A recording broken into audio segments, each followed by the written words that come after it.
ওকে আমার প্রথম দেখা বৈশাখে, পয়লা বৈশাখে। হ্যাঁ, ও অনেক নায়িকাদের সঙ্গে অনেক প্রেম করে। সেটাই আপনার হিংসা হয় কিনা কোনো সময় যে কো আর্টিস্টরা সম্পর্কের দিক থেকে বোন বলি বা বন্ধু বলি, ওদের জায়গাটা স্পেসটা ওরা খুব ঘনিষ্ঠ থাকে, এটাতে মানে অন্যভাবে দেখার কিছু নাই। কি অভিনয় যারা করে তাদের লজ্জা নাই, আমার কিন্তু লজ্জা আছে। না না,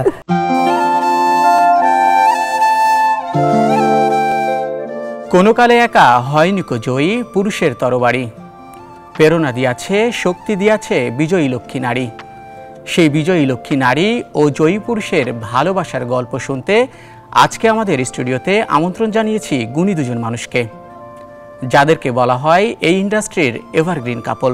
দর্শক, আমার সঙ্গে রয়েছেন চিরতরুণ ও শক্তিমান অভিনেতা আজিজুল হাকিম এবং তার সহধর্মিণী সদা হাস্য উজ্জ্বল ও জনপ্রিয় নাট্যকার জিনাত হাকিম। দর্শক, ভালোবাসা দিবসে নিউজ 24-এর বিশেষ আয়োজন দুজন দুজনার। আপনাদেরকে স্বাগত, সঙ্গে আছি আমি শাহিন শুভ। শুরুতেই শুনবো আসলে কেমন আছেন ভাইয়া? আলহামদুলিল্লাহ, খুব ভালো আছি। আজকে একটা বিশেষ দিন, বিশেষ দিনে আমরা বিশেষভাবে ভালো আছি। ভালোবাসার পথ চলাটা অনেকটা লম্বা হয়েছে, আসলে কত বছরে পড়লো যদি একটু জানতে চাই? আমাদের বিয়ে হয়েছে 1993 সালে, 93। তার আগে আমাদের পরিচয় 3 বছর। আমাদের পরিচয় বোধহয় 90-তে। তাহলে 90 অনেকটাই হয়েছে, আসলে অনেকটাই হয়েছে। আর সেই গল্প দিয়ে যদি আমরা একটু শুরু করি, প্রথম দেখা, প্রথম প্রেম কোথায় ছিল আসলে, যদি ভাইয়াকে দিয়ে শুরু করি। আমার তো ওকে আমার প্রথম দেখা বৈশাখে, পয়লা বৈশাখে ওর সঙ্গে আমার দেখা। কোনো এক পয়লা বৈশাখ, এটা কোন ইয়ারের পয়লা বৈশাখ আমার ঠিক এই মুহূর্তে মনে পড়ছে না। 90, কিন্তু বাংলা সালটা কত ছিল এই মুহূর্তে মনে নেই। যাই হোক, 90-এর যে পয়লা বৈশাখ, সেই পয়লা বৈশাখে ওর সঙ্গে আমার দেখা, এবং দেখাটাও খুব কাকতালীয় এবং খুব ইন্টারেস্টিং একটা বিষয় ছিল। আমার ভক্ত দুজন, তারা আমার কাছ থেকে অটোগ্রাফ চেয়েছে। সেই অটোগ্রাফ নেয়া দুজনের একজন হচ্ছেন জিনাত হাকিম। দুজনকে অটোগ্রাফ দিয়েছিলাম। একজনের কথা মনে আছে এখনো, যে কি লিখেছিলাম, শুভকামনা রইল। সেই শুভকামনাটা ওর জন্য, এবং পরবর্তী সময়ে ভালো লাগাটা তৈরি হয় আর কি, আস্তে আস্তে। ভাবির কাছে যদি একটু জানতে চাই, হাকিম ভাইকে তো প্রথমে মনে হয় টেলিভিশনেই দেখেছেন, সেখান থেকে ভালো লাগা, সেই গল্পটুকু একটু শুনতে চাই। প্রথম ভালো সেটা তো একদম প্রথম ভালো লাগা হচ্ছে যখন আমি বোধহয় ক্লাস 9-এ পড়ি। সেই নাটকটার নামটা আমি ভুলে যাই বারবার। তুমি শিক্ষক ছিলে, বুমেরাং একটা নাটক ছিল। ওই নাটকটায় উনি শিক্ষকতা করতেন, বোধহয় পড়াতে আসতেন কাউকে, এরকম না। সেই নাটকটা দেখে খুব ভালো লেগেছিল। তারপর তো আমাদের যে ঐতিহাসিক নাটক অলি, কোন কাননের ফুল, তো ওই নাটকের অলি চরিত্রটার প্রেমে পড়েছিলাম, এবং তার অভিনয় আসলে খুব ভালো লাগতো। প্রথমে হচ্ছে অভিনেতার প্রেমে, তারপরে একদিন ওকে সামনাসামনি দেখলাম হচ্ছে আমাদের ঢাকা ইউনিভার্সিটির সাইকোলজি ডিপার্টমেন্টে কোনো একটা শুটে এসেছিল। তা আমার এক বন্ধু সাইকোলজিতে পড়তো, ও আমাকে দৌড়ে এসে বলছে যে দেখ, তোর প্রিয় অভিনেতা এসছে। আমার ডিপার্টমেন্ট ছিল 4 তলায়, আমি পাবলিক অ্যাডমিনিস্ট্রেশনে ছিলাম আর কি। তখন গেলাম এবং দেখলাম অনেকক্ষণ, তারপর বাসায় আসলাম। বাসায় এসে আমার যারা বন্ধু, আমার মতিঝিল কলোনিতে আমি বড় হয়েছি, তো আমার ইউনিভার্সিটির ফার্স্ট ইয়ারেই এই ঘটনাটা বন্ধুদের কাছে এসে, তো সেই গল্পগুলো আসলে কেমন ছিল, কি গল্প সেটা তো বলা যাবে না, এটা বন্ধুরাই জানে। তারপর ভালো লাগার গল্পই ছিল আসলে, যেটা ছিল সত্যিকার অর্থে অভিনেতার পাশাপাশি তার পার্সোনালিটি। যখন আমি সামনাসামনি দেখলাম তাকে, তখন ভালো লাগাটা তৈরি হলো। আর টেলিভিশনে তো সবার আসলে প্রিয় অভিনেতাদের প্রতি এক ধরনের দুর্বলতা থাকে, অভিনয়ের প্রতি না, চরিত্রগুলোর প্রতি। কিন্তু ব্যক্তি আজিজুল হাকিমের প্রতি আমার ওই প্রথম দেখার পরেই আমার ওই ভালো লাগাটা তৈরি হয়েছিল। এবং তারপর যখন আবার ঢাকা ইউনিভার্সিটির পহেলা বৈশাখে আমাদের দেখা হলো, ওই দেখাটা ছিল আসলে আমাদের বোধহয় এই পার্মানেন্ট রিলেশনশিপের একটা প্রথম দিন আর কি। যদি একটু জানতে চাই, প্রথম প্রেমের প্রস্তাবটা আসলে কে দিয়েছিল? এই প্রশ্নটা কেন করে? প্রেমের কি প্রস্তাব দিয়ে প্রেম হয়? কেমন শুরুটা হয়েছিল কিভাবে সেটা জানতে চাই। প্রেমে তো আমি ওকে যখন কোন কাননের অলি টেলিভিশনে যখন দেখতাম, তখন তো ওর প্রেমে পড়েই ছিলাম। এখন ওটাও বলতে পারবে। প্রস্তাব আসলে কেউ কাউকে আমরা দেইনি।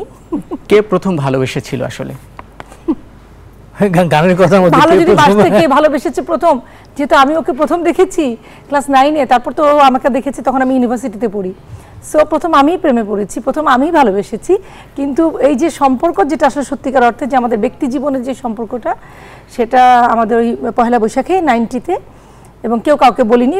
যে কথাটা হয়েছিল সবাই জানে, অনেকবার আমরা বলেছি, সেটা হচ্ছে ও আমাকে বিয়ের প্রস্তাব দিয়েছিল, কারণ তখন আজিজুল হাকিমের মানে প্রেম করার সময় নেই এবং বিয়ে করার যথেষ্ট বয়স হয়েছে, এবং আমার পরিবারে তো আমার জন্য আমারও বিয়ের সময় হয়েছিল। তো ও যে কথাটা প্রথমে বলেছিল যে আমার প্রেম করার সময় নেই, আমি বিয়ে করব, তোমার ফ্যামিলিতে জানাবো যদি হয়। তো এটা তো আসলে আমার কাছে একেবারে আনএক্সপেক্টেড ছিল, আমি এক্সপেকটেশন বিয়ন্ড এক্সপেকটেশন, বিকজ এটা মাথাতেই ছিল না আমার। সেটা সে বলতে পারবে কেন সেই প্রস্তাবটা উত্থাপন করলো। ভাইয়ের কাছে যদি একটু জানতেই চাই, ভাবি আবদার করেছে এই জায়গাটা থেকে। আসলে ওর পরিচয়ের প্রথম সূত্রটা তো ছিল আসলে অটোগ্রাফ দেওয়া। তো অটোগ্রাফ দেওয়ার পরে ফোন নাম্বারটা চেয়েছিল, তো ফোন নাম্বার পাওয়ার পরে ওর সঙ্গে মাঝে মাঝে আমার ফোনে কথা হতো। তো ফোনে কথা বলতে বলতে বলতে একটা সময় মনে হলো যে আসলে আমার পছন্দের যে জায়গাগুলো, সেই জায়গাগুলোর সঙ্গে ওর পছন্দের অনেক মিল। মানে আমার যে লেখকের লেখা পছন্দ, সেই লেখকের লেখা তারও পছন্দ, আমার যে গান পছন্দ সেই গানও তার পছন্দ। এই যে পছন্দের জায়গাগুলো এক হয়ে যাচ্ছে, এই এক হয়ে যাওয়ার কারণে কখন যেন মনে হয়েছে যে না, ওর প্রতি আমার এক ধরনের ভালো লাগা তৈরি হয়ে যায়। সেই কারণেই আসলে তার প্রতি আমার ভালো লাগা, ভালোবাসা যেটাই হোক। হ্যাঁ, ওর না আসলে যেটা হয়েছিল, আমরা তো দুজনে ম্যাচিউর ছিলাম, দেখা যাচ্ছে আমাদের কথা, ওর সাথে আমার যে ফিলোসফিক্যাল যে ব্যাপারটা বা আমাদের মেন্টালিটি বা আমাদের চিন্তা ভাবনাগুলো সব কিছু জাস্ট মনে হচ্ছিল যে হ্যাঁ, এটা মানে আমাদের দুজনের ভেতরে এক ধরনের কেমিস্ট্রি তৈরি হয়েছে, যেটা আসলে রিলেশনশিপের ক্ষেত্রে খুব দরকার। তো ওটাকে যদি প্রেম বলা যায়, তার চেয়ে আমি বেশি বলবো ওটা আসলে প্রেমের চেয়ে, প্রেমে তো মোহ থাকে, আমাদের ভেতরে কোনো মোহ কাজ করেনি। আমার মনে হয় এক ধরনের মানে ওই যে বললাম যেটা কেমিস্ট্রিটা ডেভেলপ করেছে, যার জন্য মনে হলো যে নির্ভরশীলতা, তাই না নাকি? আমার মনে কেমিস্ট্রি ডেভেলপ করেছে, মনে হয়েছে যে না, এই মানুষটার সাথে। আর যেহেতু বললাম শুরুতেই কিন্তু আমাকে বলেছিল যে আমার ফ্যামিলি থেকে মেয়ে দেখছে, আমি বিয়ে করব, আমি প্রস্তাব যদি বলেন তাহলে সেটা ছিল বিয়ের প্রস্তাব। যদি একটু ভাইয়ের কাছে জানতে চাই, ওই সময়টা তো দুজনেই ব্যস্ত ছিলেন, রেগুলার দেখা করাও হতো না, কিন্তু কথা বলার তো অনেকটা প্রয়োজন ছিল, মনের যে ভাবটা ছিল সেটা আদান প্রদান হতো আসলে কিভাবে? তখন তো একমাত্র টেলিফোন এবং চিঠি, এছাড়া তো আর কোনো বিকল্প মাধ্যম ছিল না। হ্যাঁ, হয়তো চিঠি আসতো, হ্যাঁ, চিঠি আসতো, হয়তো পোস্ট করলে একদিন পরে আসতো। হ্যাঁ, না যেটা করতো তো হল গেটে আসতো রেগুলার। হ্যাঁ, সেটা তো আসতো। পোস্টের চিঠি না, ও ছিল ঢাকায় বাসা, আমারও তো ঢাকাতেই বাসা ছিল, আমার বাসা একটু মিরপুরে ছিল বলে আমার হলে সিট ছিল। তো দেখা যেত যে হল গেটে যেমন 8-10 জন আসতো, তখন তো সে একদম মানে তুমুল জনপ্রিয় একজন অভিনেতা। তো সে রোকেয়া হলের গেটে আসলে সবার খবর হয়ে যেত, সবাই এসে বলতে থাকতো এই আজিজুল হাকিম এসছে। তো ও সেরকম দাদুকে একটা স্লিপ দিত এবং আমার রুমে যথারীতি তখন কল আসতো, এরকম একটা ব্যাপার ছিল, দেখা করতাম তখন। আর টেলিফোনে যেটা হতো যে আমার বাসাতেও যেহেতু TNT ফোন ছিল, ওর সাথে টেলিফোনেই কথা হতো অনেক। আর আরেকটা মানে একটা স্পেশাল ব্যাপার ছিল যে এটা যারা তখন সেই সময় রোকেয়া হলে ছিলেন সবাই জানে যে আমার অনেক কয়েন বক্সে এত কয়েন দিত আমাকে। হ্যাঁ, সেই কয়েন দিয়ে আমি ওর সাথে ফোনে কথা বলতাম কয়েন বক্সে। আরেকটা মজার ঘটনা ঘটতো কয়েন বক্সে, যেটা হতো যে অন্যরা যখন কথা বলতো দেখা যেত বোধহয় 3 মিনিট পর পর কয়েন ড্রপ করতে হতো। হ্যাঁ, আর একটা মিরাকল ঘটতো, যেটা হচ্ছে কয়েন বক্সটা ডিরেক্ট হয়ে যেত। ধরুন 30 মিনিটস 1 আওয়ার কথা বলবেন আপনি, অনেক কয়েন দরকার ছিল, কিন্তু দেখা গেল আমি একটা কয়েন দিয়েছি বোধহয় 50 পয়সা, ওই যে মানে কি বলে কোয়ার্টার, মানে একেবারেই যেটা বলতো আমার 50 মানে আটানা বলতো, যেটা মানে একটা কাউন্ট আটানা চারানা ওরকম একটা কয়েন দিলে না দেখা যেত আমার লাইন কাটছে না। তো এটা খুব মজার ব্যাপার ছিল যে ওর সঙ্গে আমি 1 ঘন্টাও দেখা গেল দাঁড়িয়ে ফোনে কথা বলছি। আমাদের রোকেয়া হলে খুব বড় বড় করিডোর ছিল, সেখানে এরকম কয়েন বক্স ছিল কয়েকটা। তো এটা দিয়ে আমাকে অনেকে চেনে যে এই যে জিনাত আসছে, এখন তো লং টাইম কথা হবে। কয়েন কি কোনো সময় শেষ হয়ে গিয়েছিল কিনা? না, কয়েন কখনো শেষ হয়নি, কারণ ও আমাকে অনেক কয়েন দিত।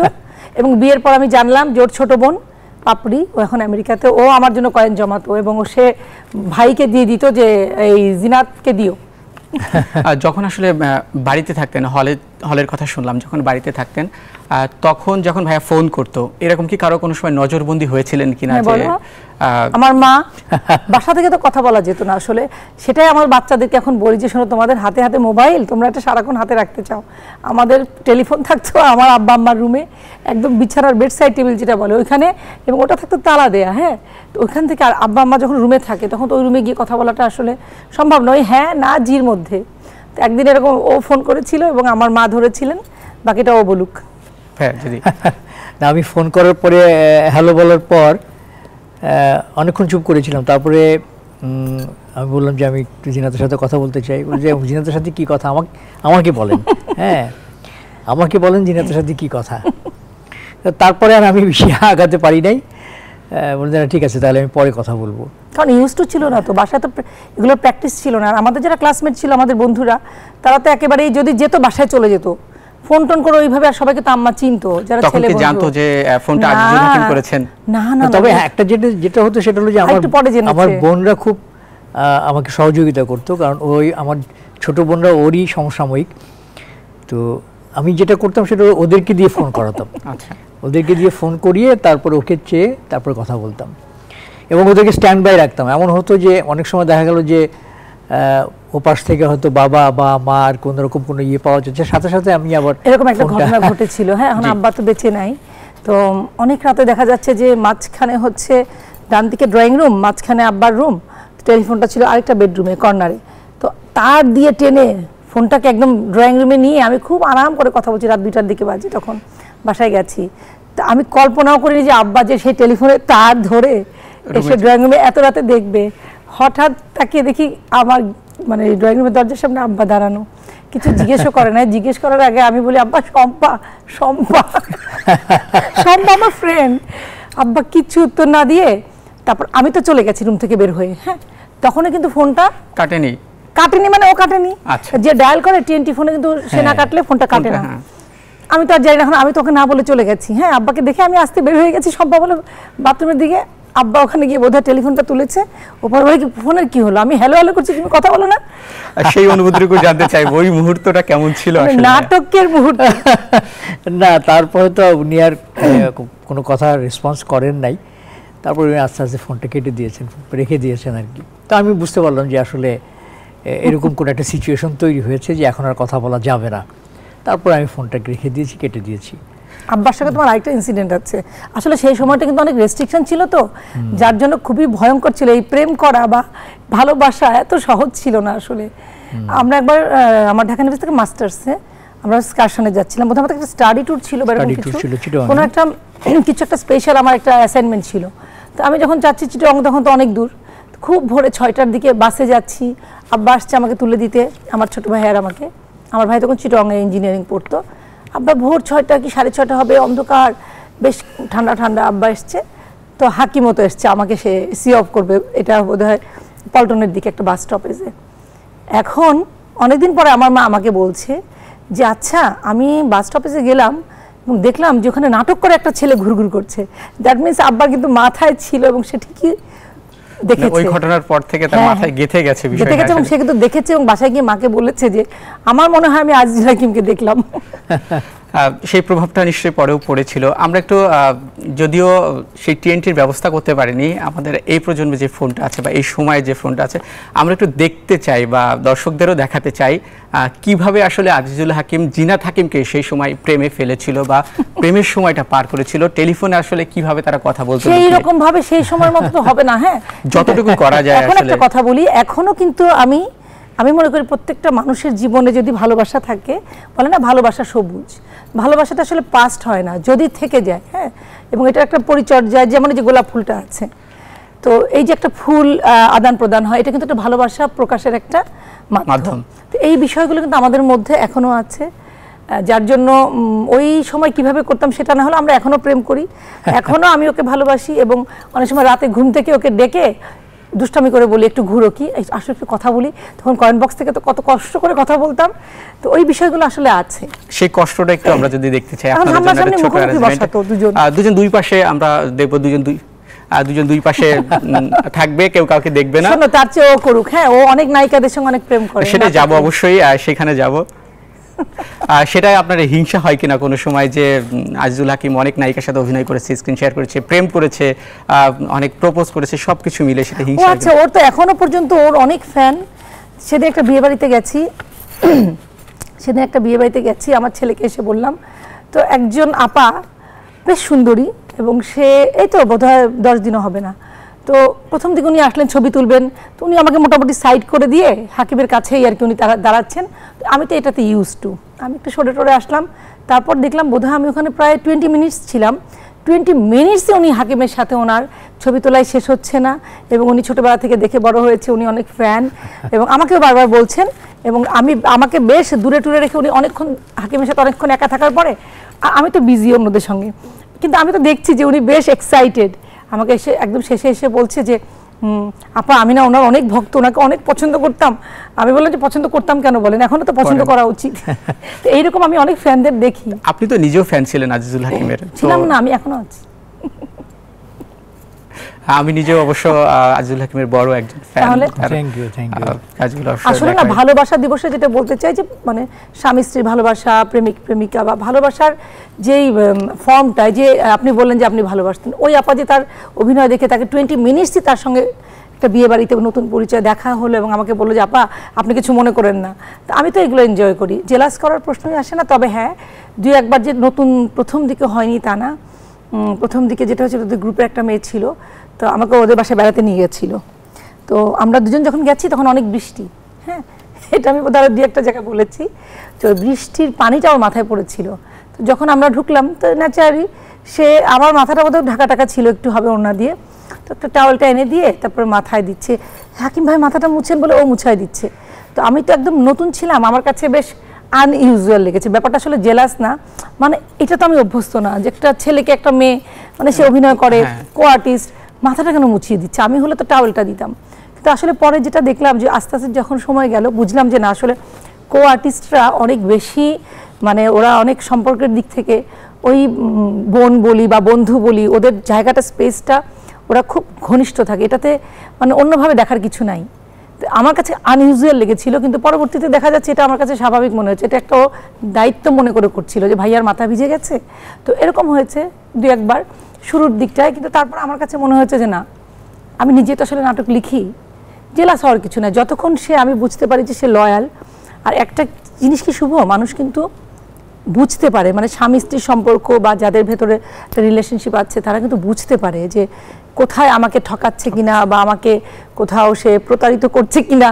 তো এই বিষয়গুলো যখন মানুষের ওই যে বলুন না নির্ভরশীলতা, নির্ভরতা বা আস্থার জায়গাগুলো থাকে, তখন আসলে সন্দেহ আসে না। আর যেখানে সন্দেহ থাকে, আমি মনে করি আমি ওকে নিয়ে কি বলবো, হয়তো দেরিতে আসলো বা ফোনটা ধরছে না, আমি অস্থির হয়ে উঠলাম, এটা থাকা উচিত। এটা একটা ভালোবাসার বলে না যে তোমার স্ত্রী বা তোমার প্রেমিকা যখন তোমার উপরে রাগ করবে না বা কোনো কিছু, তুমি বুঝবা যে তার সামহাও প্রবলেম আছে, তো তোমাকে যখন খুঁজবে বা তোমাকে নিয়ে অনেক বিষয় নিয়ে তোমার অতৃপ্তি থাকবে বা একটু খুনসুটি হবে, তার মানে ওখানে ভালোবাসাটা আছে। তো ওরকম যে সন্দেহটা নাই, সন্দেহ থাকলে সেখানে আসলে ভালোবাসাটা খুব বেশি, মানে তুমি কি বলবো, অত্যাচারের পর্যায়ে। আমরা কি একটু দেখতে পারি কিনা সেই সময়টা, বা আমরা একটু অনুধাবন করতে চাই আসলে আজিজুল হাকিম। তাহলে তো আমাকে অ্যাক্টিং করতে বলা হচ্ছে, কিন্তু আমি তো অ্যাক্টিং জানি না। কিন্তু আপনি অ্যাক্টিং জানেন না, কিন্তু লেখেন তো। আমি অ্যাক্টিং করাতে পারি। হ্যাঁ, অ্যাক্টিং করাতে পারি। আচ্ছা, আমি রিসেন্ট একটা নাটক লিখলাম, হ্যাঁ আমার সামনে চলছে, যতটুকু হয় আমার এই যে 15-16 আগামীকাল পরশু শুটিং। তো ওখানে আমাদের নায়ক নায়িকার কি ফোনে কোনো কথা হয়? আমার যে ক্যারেক্টারটা রাফি এবং নীরু, ওদের মধ্যে কথা হয় না। কিন্তু তুমি তো ও ডিরেক্টর, এখন স্ক্রিপ্টটা পড়েনি। আর যদি একটু আমার যেটা মনে হয় যে ফোনে আমাদের ম্যাক্সিমাম সময় কিন্তু আমরা একজন আরেকজনকে গান শোনাতাম। ও মাই গড, তুমি এখন সব বলে দিচ্ছ। সেটাই যদি একটু শুনতে চাই, কি গান ছিল আসলে সেই সময়। আচ্ছা, একটা মজার ব্যাপার আছে, আমার না ওর খুব গান পছন্দ। মানে এটা আমরা নাটকের মানুষ, কিন্তু এটা হয়তো আপনি বিশ্বাস করতে পারবেন না, আমরা 5 ঘন্টাও দেশের বাইরে যদি 5 ঘন্টা 7 ঘন্টা আমরা কোথাও ট্রাভেল করি, এবং সেটা যদি গাড়িতে হয় নিজেদের, অন্য কিছু তো প্লেনে হলে বা ট্রেনে হলে বা অন্য কোনো বাসে হলে আমরা তো গান শুনি হয়তো ডিভাইসে, কিন্তু গাড়িতে আমরা যেটা করি, ওর পছন্দের 5টা গান, আমার গান, আরও আমার বন্ধুদের যারা থাকে ওর বন্ধুরা 5টা করে, আমাদের কোথায় 5-7 ঘন্টা চলে যায়। তো আমার মনে হয় যে এটাই ভালো হবে নাকি? সেটাই আমার মনে হয় যে গান পাগল আমরা দুজন। যদি একটু আমি দেখি, একটু ফোন করি। কেন সেই আমলে কেন ফিরে যেতে হবে? আমি হচ্ছে, আচ্ছা তুই ফোনটা নিয়ে নাও না কাছে, একটু ক্যাজুয়ালি নাও। হ্যাঁ, টেলিফোন তো আমরা কি করতাম, বিছানায় নিয়ে, কার্পেটে নিয়ে। রিং হচ্ছে, খুব ভালো অভিনেতা। রিং বাজছে। আচ্ছা, তাহলে তো আমাকে ফোনটা আনতে হবে নাকি? এখন বলি এইভাবে, হ্যালো, আসসালামু আলাইকুম।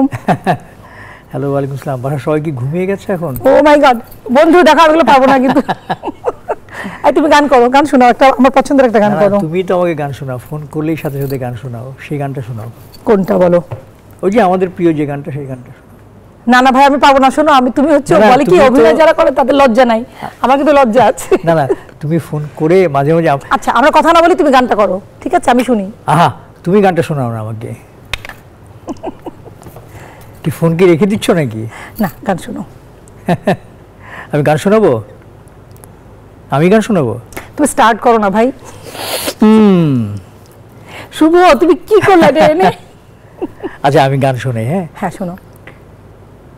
তুমি যে আমার কবিতা, আমারও বাঁশি রাগিনী, আমারও স্বপন আধো জাগরণ, তুমি যে আমার কবিতা। আমি কে তোমার যদি জানতে, তবে কি আমায় কাছে টানতে, হয়তো সুদূরে যেতে গো সরে। বলো পরেরটা কি? ভাবি পরেরটুকু বলো। আল্লাহ, আমি তো নানা নয়নের নীলে, বলো। নানা নয়নের নীলে তুমি যে ছিলে, ও গো চিরদিন তোমারে চিনি, তুমি যে আমার কবিতা। আমারও আমারও বাঁশি রাগিনী,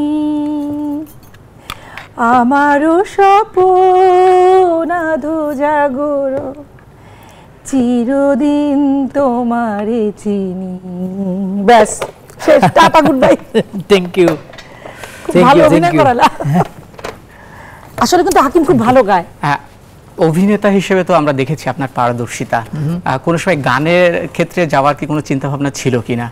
না, গানের ক্ষেত্রে মানে গানে যাওয়ার ওরকমভাবে কোনো চিন্তা ভাবনা ছিল না। তবে আমরা মানে থিয়েটার যেহেতু শুরু থেকে করেছি, আমার নাটকের শুরু তো থিয়েটার দিয়ে, সেখানে গানের সারগামটা আমাদেরকে প্র্যাকটিস করতে হয়েছে নাটকের জন্যই। মানে নাটকের জন্য যে সারগামটুকু যতটুকু আমাদের দরকার, মানে স্কেলটা আমাদের জানার জন্য, সেই প্র্যাকটিসটা আমাদের করতে হয়েছে। আর যেহেতু আমি খুব গান পছন্দ করি, তো ওইটা মাঝে মাঝে নিজে প্র্যাকটিস। না, খুব ভালো গায় এবং আমাকে মাঝে মাঝে গান শোনায়। সিরিয়াসলি খুবই ভালো গায় সুরে এবং খুব ভালো গান। ওর আর আমার টেস্ট গানের এক। যেটা বললাম যে আমরা গান শুনে সারাদিনও পার করতে পারবো, রাতও ভোর করতে পারবো। যদি আপনি নাট্যকার না হতেন, হাকিম ভাই, যদি ভাবি নাট্যকার না হতো তাহলে কি হতে পারতো? আর ভাই যদি অভিনেতা না হতো, আপনি কি সম্ভাবনা দেখতেন ভাই অন্য কিছু হওয়ার ক্ষেত্রে? ও যদি নাট্যকার না হতো তাহলে আমার মনে হয় যে সে কোনো একটা বড় সংগঠনের সংগঠক হতো। কারণ হচ্ছে তার মধ্যে যে লিডারশিপ যেটা আছে, সেই লিডারশিপের কারণে আমার কাছে মনে হয়েছে যে সে কোন একটা সংগঠনের কোনো নেত্রী বা এই জাতীয় কিছু একটা হতে পারত। না না না, আমি নেত্রী হতাম না। আমি কখনোই লিডারশিপ মানে ওই ধরনের ফর্মাল নেত্রী হতাম না। আমার ভেতরে ছোটবেলা থেকে একটু ভাব আছে আমার কাছে মনে হয়েছে আর কি। আমি খুব ভালো টিচার হতাম, হয়তো কোনো ওটা ভালো স্কুলেরও হতে পারতো, ইউনিভার্সিটিরও হতে পারতো। আমি ভালো মানে একজন শিক্ষক হতে পারতাম, আমার ধারণা। হ্যাঁ, সেটা ভাইয়ের ব্যাপারটা হচ্ছে আসলে ও তো সব চরিত্রই অভিনয় করেছে। ও চোর থেকে শুরু করে ডাক্তার এবং উকিল থেকে শুরু করে ব্যাংকার বা সব ধরনের জেলে, তা আমার মনে হচ্ছে সবগুলো চরিত্রই আমি ওকে দেখেছি খুব ভালো পারফেক্টলি সে পারফর্ম করেছে। সো ও বোধ হয় যেই প্রফেশনে যেত ভালোই করতো, মানে আলাদা করতে পারছি না। ভাবির কাছে যদি একটু জানতে চাই, বা দুজনকে কাছে যদি একটু জানতে চাই, আপনাদেরকে দেখলেই মনে হয় যে একে অপরের পরিপূরক, সদা হাস্যোজ্জ্বল, এবং যেখানেই দেখা হোক না কেন। আসলে এটা কবে সম্ভব হয়েছে, বা নিজেদেরকে এইভাবে গুছিয়ে নেওয়ার যে বিষয়টা, আসলে একজনের মনের ভাবটা অন্যজন অনায়াসেই বুঝতে পারেন কিছু না বললেও, এই বিষয়টা আসলে কবে থেকে সম্ভব হয়েছে আর কীভাবে? এটা আমার কাছে মনে হয় যে যেদিন থেকে আমার যে ফিলিংটা ওর প্রতি একটা পজিটিভ ফিলিং হয়েছে, যে আসলে এই মানুষটি আমার সাথে যদি থাকে বা এই মানুষটিকে যদি আমার কাছে করে আমার নিজের করে পেতে পারি, তাহলে হয়তো আমার যে ভাবনাগুলো, আমার যে চিন্তা, সেই চিন্তাগুলোকে একসাথে আমরা সামনের দিকে মানে একসাথে এগোতে পারবো, এরকম একটা চিন্তাভাবনা যখন হয়, সেই সময় থেকে আসলে আমার মনে হচ্ছে যে আমরা দুজনার। হতে পারি। তো কিন্তু আমার কাছে যেটা মনে হয়, ওই সময় দিনক্ষণ বলতে পারবো না। আমার যেটা মনে হয় যে ও কখনো আমার ফ্রিডমে ইন্টারফেয়ার করে। আমি যেটা দেখেছি যে হাজব্যান্ড ওয়াইফ মানে হচ্ছে বিয়ের পরে প্রেম করছে একরকম, বিয়ের পরে অন্তত পক্ষে দেখা যায় যে অনেক ধরনের টার্মস কন্ডিশনের ব্যাপার এসে যায়। তো আমাদের ভেতরে রিলেশনশিপটা আসলে, আমি ওই যে সবাই জানে আমি ওকে বন্ধু বলে ডাকি, তো এই যে আনকন্ডিশনাল একটা রিলেশন, ওর সাথে আমার কোনো কৈফিয়ত দিতে হয় না কোনো কিছু নিয়ে, আমাকে ওকে ভয় পেয়ে বা আছে না যে একটা আমাদের আন্ডারস্ট্যান্ডিংটা আসলে ওই রকম হয়ে গেছে। কারণ ওর ভেতরে যে জিনিসটা আছে ও একদম ইন্টারফিয়ারিং না, এবং আমার ভেতরে যেটা আছে যে ও যেটা করছে, যেমন ও কাজ করছে, ও কাজ করতে গেছে, শুটিংয়ে গেছে, ওর আসতে রাত হবে ও তো এই প্রফেশনেই আছে, ওটা নিয়ে আমার কোনো হেডেক নাই। আমি অনেকে দেখেছি যে হাজব্যান্ড ওয়াইফ দুজনই হয়তো নাটক করছে, কিন্তু ও কেন দেরি করছে, ওখানে কোন নায়িকা আছে বা কোন নায়ক আছে, এটা তাদের ভেতর টেনশন কাজ করে। আসলে এই ব্যাপারগুলো বোধহয় এই জন্য সম্ভব হয়েছে, আমি নিজে একজন লেখক, নাট্যকার, প্রযোজক, পরিচালকও। তা আমি বোধহয় প্রফেশনের জায়গাটায় আমরা 200% মানে আমাদের আন্ডারস্ট্যান্ডিংটা চমৎকার। আমি এডিটিংয়ে যাচ্ছি, হয়তো আমি এডিটিং থেকে ফিরছি 2 দিন পরে, ঢাকার বাইরে শুটিংয়ে যাচ্ছি, ওর সাথে নাই। তো এই যে বোঝাপড়ার জায়গাটা বা আমাদের যে নির্ভরতার জায়গাটা, আসলে এটা শুরু থেকেই মনে হয়েছিল যে ও একেবারে ইন্টারফিয়ারিং না, এবং ও খুব রেসপেক্টের জায়গাটা খুব ভালো, এটা ওর গুণ। হ্যাঁ, আমার অনেক অধৈর্য, আমি অনেক পেশেন্স কম ছিল আমার, আমি অনেক এমনিতে অস্থির, কিন্তু ওর সাথে থাকতে থাকতে 30 ইয়ার্স আমি শিখেছি যে কিভাবে মানে ধৈর্য ধরতে হয়, বা অনেক কিছু আছে আমি ওর উপর নির্ভর করতে পারি। তো এইভাবে করতে করতে না, যেমন ও আমাকে একদম এই একটা জায়গায় নিয়ে গেছে যে আসলে চোখ বন্ধ করে আমরা দুজন অন্ধকারেও হাঁটতে পারবো। হ্যাঁ, যদি একটু এবার ঘরের কথা জানতে চাই, ঘরে আসলে সাংসারিক কাজে কে বেশি পারদর্শী? এটা তো আসলে আমি নিজে মহিলা বলে বলছি যে মেয়েদের আসলে ব্রেনটা খুব অ্যাক্টিভ থাকে। হ্যাঁ, যেমন আমাদের মায়েরা সংসারে যেমন তাদের অবদানটা অনেক বেশি, ভূমিকাটা বেশি, বা এটা আমাদের একটা কালচার বাংলাদেশের জন্য। তো ওই ইউজ টু তো ব্যাপারটা আছে। এখন আমি যেটা পারবো, আমি একসাথে রান্নাঘরে গেলে বা আমি বাথরুমে গেলে যে 10টা কাজ করতে পারি, কিন্তু ওর যেটা হচ্ছে, ওর অ্যাটিচিউড টেন্ডেন্সি হচ্ছে ও হেল্প করে। ও একেবারে অনেক যেমন বাইরে থেকে এসে কাপড়টা খুলে রেখে দিয়ে চলে গেল, বা এক গ্লাস পানিও ঢেলে খাবে না, ব্যাপারটা এরকম না। আমি যেটা করি, আমাদের সংসারের কাজগুলো আমাদের তো হেল্পিং হ্যান্ড আছে, তারপরে দেখা যাচ্ছে অনেক সময় ওদেরকে আমরা ডাকি না। ও কফি বানাচ্ছে, ও হয়তো কেটলিতে পানি গরম করছে, ও স্যান্ডউইচ বানাচ্ছে, ও হচ্ছে কাপগুলো ধুয়ে রেডি করছে, বা কিছু ফ্রুটস কেটে দিচ্ছে। এই কাজগুলো কিন্তু ইউজুয়ালি আমি আমার ভাইকে দেখি না করতে, কথার কথা ও করে, কিন্তু হাকিম একদম সাংসারিক কাজ, যেটা অনেক সময় আছে ওর অত্যাচারে আমি ওর কাপড় ধোয়ার স্টাইলে আমি বাসা থেকে একবার রাগ করে আমার ওয়াশিং মেশিন বের করে দিচ্ছিলাম, কারণ সে সময় পায় না, তারপর তার কাপড়টা ধুতে হবে। তাহলে বুঝে নেন। হাকিম ভাই, আসলে রান্নার ক্ষেত্রে আপনি ভাবিকে সব থেকে বেশি কোন রান্নাটা করে খাওয়াইছেন, মানে খাইয়েছেন? না, আমি কখনো রান্না করার ব্যাপারে আমি মানে কি বলবো, কখনো রান্না করিনি। প্রথম দিকে খুব দাবি করতাম আমি খুব ভালো খিচুড়ি পারি, ডিম ভাজি। আসলে ব্যাচেলর থাকলে মানুষের ভেতরে এটা তো রান্নার পর্যায়ে পড়ে না, ডিম ভাজি তো যে কেউ করতে পারে। না, কিন্তু যেটা হয়েছে, আলু ভর্তা, এগুলো তো রান্না মানে কিন্তু শুধু ওই যে ঘেটে ঘুটে দেয়া না, যেটা রান্নার মেইন কাজটা কিন্তু কেটে দেয়া বা এই ধরনের সাপোর্ট করা না। ও কিন্তু খুব সুন্দর সবজি কাটে, ও খুব সুন্দর পেঁয়াজ কাটে, ওর কাটে, এবং আমার ছেলে এটা শিখছে, আমি আমার ছেলেকেও শেখাচ্ছি।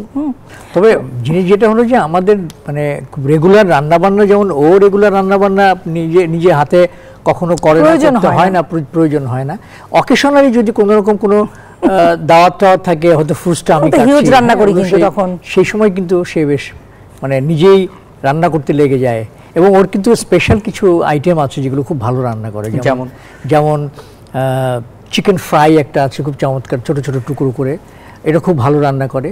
আর ওর যে বিফ যেটা হয় সেটাও খুব মনোযোগ দিয়ে রান্না করে। আমার চিংড়ি ভুনা ভালো হয় না? হ্যাঁ, চিংড়ি ভুনাটাও ভালো। সেদিন তোমাকে আমি নুডলস রান্না করে খাইয়েছি না? তা তো বটেই। এগুলো কি সব ভুলে যায় খাওয়ার পরে? না, খুব স্পেশাল। আমি বলবো সবগুলো তো আমার চিংড়ি দিয়ে যে নুডলসটা করি, এটা তো তুমি খুব হ্যাঁ, চিংড়ি দিয়ে নুডলসটা খুবই চমৎকার। আমি বিশেষ করে একটা খাবার খুব ভালো পারি, যে ফ্রাইড চিকেন যেটা বললো, তারপর বিফ, স্পেশাল বিফ। তারপর আমি আমার ইলিশ পোলাও করেছিলাম একবার একটা রান্নার অনুষ্ঠানে এসে শিখে, ওটা খুব মজা হয়েছিল। আসলে সব আমার রান্না করলে বোধহয় রান্নাটা খারাপ হয় না, আমি দাবি করতে পারি। আমি মাঝে মাঝে বলি যে আমি যেটা লিখবো ওটাও ভালো হবে, আমি যেটা রান্না করবো ওটাও ভালো হবে। লেখার ক্ষেত্রে দেখেছি আপনার লেখা দুর্দান্ত এবং সেগুলো যখন চিত্রায়িত হয় সেগুলো দুর্দান্তভাবে সাড়া ফেলে। সেক্ষেত্রে কোনো সময় মনে হয়েছে যে আজিজুল হাকিমের সাথে পর্দায় অভিনয় করব বা রেগুলার বা কাজ করবো, এরকম কোনো সময় মনে হয়েছে কিনা? না না, আমার কখনোই অভিনয়ের প্রতি কোনো দুর্বলতা নেই এবং সাহস নেই। অভিনয় করার জন্য যে যোগ্যতাটা লাগে ওই সাহসটা আমার নেই এবং মানে ওই যোগ্যতাটাও আমি মনে করি আমার নেই অভিনয় করার মতো। আমি কিন্তু গান লিখেছি, আমার লেখা গান বেশ ভালো। আসিফের দুটো গান খুব জনপ্রিয় হয়েছিল, জল পরে পাতা নড়ে এবং আমি একটা ছিল। বিভিন্ন দিন আমার লেখা গান গেয়েছে, আমার গানে সুর করেছে রাজেশ, আমাদের ইমন, তারপর গিয়েছে আরও, আমি বেশ 6-7টা গান লিখেছি। তো ওই গানগুলো খুব সবাই পছন্দ করেছে। টাইটেল সং তো লিখতেই হয়, নাটক লেখার চেষ্টা করি আমি জীবন থেকে। আসলে আমার নাটকগুলো দর্শক প্রায় যারা আমার দর্শক তারা খুব বলেন এসে আপনার নাটকগুলো খুব জীবন ঘনিষ্ঠ। অ্যাকচুয়ালি আমি কিন্তু নাটক লিখি কোনো মানে ইমাজিনেশন থেকে না, আমার চোখের সামনে যখন একটা এমন কিছু ঘটে যায়, আমাকে একটা স্পর্শ করে সেই গল্পটা, তখন আমি সেটাকে নিয়ে নাটকটা লিখি। হাকিম ভাই নাটক সম্পর্কে যদি একটু বলেন, যে তিনি তো অনেক দুর্দান্ত কাজ করেছেন, যখন তার ক্যারিয়ারটা একেবারেই হচ্ছে জনপ্রিয়তার তুঙ্গে, বা এখনকার স্টাইলিস্ট আমরা যেগুলো বুঝি আসলে, আর তখনকার এখন ছোট ছোট ক্লিপ আমাদের সামনে আসে। হাকিম ভাই হয়তো বাইক চালাচ্ছেন, সেই হোন্ডা টাইপের সেই বাইক বা ইয়ামাহার ওইগুলা, সেক্ষেত্রে ছোট ছোট ক্লিপগুলো এখন আসছে, ভালোবাসা প্রকাশের ক্ষেত্রে ওই ক্লিপগুলো ব্যবহার করা হচ্ছে। এগুলো যখন দেখেন এখন কেমন লাগে আসলে? প্রথম পার্থক্যটা হচ্ছে আমাদের অনলাইনের কারণে বা আমাদের নেটের কারণে যেটা দেখতে পারি যে 30 বছর আগে আজিজুল হাকিম, এটা খুব আগে যেমন টেলিভিশন হলে আর্কাইভে থাকতো, দেখাটা কিন্তু খুব সহজ ছিল না, তাই না? রিপিট করলে ফিল্মগুলো দেখা যেত। তো এখন যেটা হচ্ছে চট করে আমি আমার একটা নাটকে দেখছি, তো সেই যে 30 ইয়ার্স আগের যে আজিজুল হাকিম, তার যে লুক, তার যে ফ্যাশনটা ছিল, আস্তে আস্তে এই যে আমি আজকে আস্তে আস্তে ভাবছিলাম, আমি মাঝে মাঝে দুষ্টুমি করে বলি আমরা একসাথে বুড়ো হলাম, কারণ আমারও চুল পেকেছে, ওরও চুল পেকেছে। এটাকে একটা সৌভাগ্যের ব্যাপার যে একসাথে এতটা বছর আসলাম। এবং শুরুর দিকে যেটা হতো, একদিন ও খুব চুল দাড়ি পাকিয়ে বুড়ো সেজে অভিনয় করছে সিলেটের একটা রিসোর্টে, টি গার্ডেনে। তো ওকে আমার এত ভালো লাগছে, দেখো একদম বুড়ো মানুষের গেট আপ। হ্যাঁ, তো আমি আবার ওর পাশে বসে একটা ছবি তুললাম, সেই ছবিটা আমি মাঝে মাঝে দেখতাম। হ্যাঁ, সেটাও এখন থেকে 20 বছর আগে। তো এখন আমি বুড়ো আজিজুল হাকিমকে দেখি। ভাইয়ার কাছে যদি একটু জানতে চাই, এখন এগুলো যখন সামনে আসে তখন আসলে নিজের কাছে কেমন লাগে, বা কি কোন অনুভূতি কাজ করে আসলে? আমার কাছে যেটা হয়, আমি মাঝে মাঝে এই পুরনো নাটকের কিছু ক্লিপ আছে, কয়েকদিন আগে একটা নাটকের ক্লিপ দেখছিলাম। তো আমার কাছে যেটা মনে হয় যে আসলে ওই সময় কিছু নাটক তো খুবই মানে আমার কাছে খুব ভালো লাগে, যেমন নক্ষত্রের রাতে যে ক্যারেক্টারটা আমি করেছিলাম, সেই নাটকে যখন ছোট ছোট ক্লিপ দেখি তখন মনে হয় যে আসলে তো ওই সময় খুব ভালো অভিনয় করেছিলাম। আবার কিছু নাটককে ক্লিপ দেখে মনে হয় যে না, আর একটু ভালো বোধহয় করতে পারতাম। এই যে একটা জিনিস ছিল তখন টেলিভিশনে, আমি যেটা দেখেছি প্রচুর রিহার্সেল হতো, কিন্তু এত বেশি মানে কমার্শিয়ালি সবাই মানে সময় দিতে পারতো আর কি। তো ডেডিকেশনটা ছিল আসলে অন্য লেভেলের। এখন এই আজিজুল হাকিমই কিন্তু এখন এই সময় এসেও কিন্তু তারও সময় নেই যে অনেকটা সময় রিহার্সেল করবে, বা সে সময় দিলে তার কো আর্টিস্টের সেই সময়টা নেই। যেমন আমার এই কাল পরশু যে নাটকের শুটিং, আমার দেখা যাচ্ছে যে আমরা হোয়াটসঅ্যাপে গ্রুপ করে একটা রিহার্সেল করছি, তো কেউ এসে 2টো সিন রিহার্সেল করে দিয়ে বলছে এই আমার এখন এই কাজ, আমি বেরোয় যাচ্ছি। তো এরকম অস্থিরতার মধ্যে আসলে একটা, কিন্তু সেই সময় যে নাটকগুলো হতো, আরেকটা জিনিস আমার কাছে, যেমন ফেরদৌস হাসানের যে শ্যাওলা, ওর অসংখ্য নাটক, মামুন ভাইয়ের যে সুন্দরী বা কাঠকয়লার ছবি, অনেক অসংখ্য, অরুণ চৌধুরীর, মোহন ভাইয়ের যে নাটকগুলো তখন হতো, আতিকুল হক চৌধুরী, মানে নাম ধরে বলা যাবে যে অসম্ভব লাকি ওরা।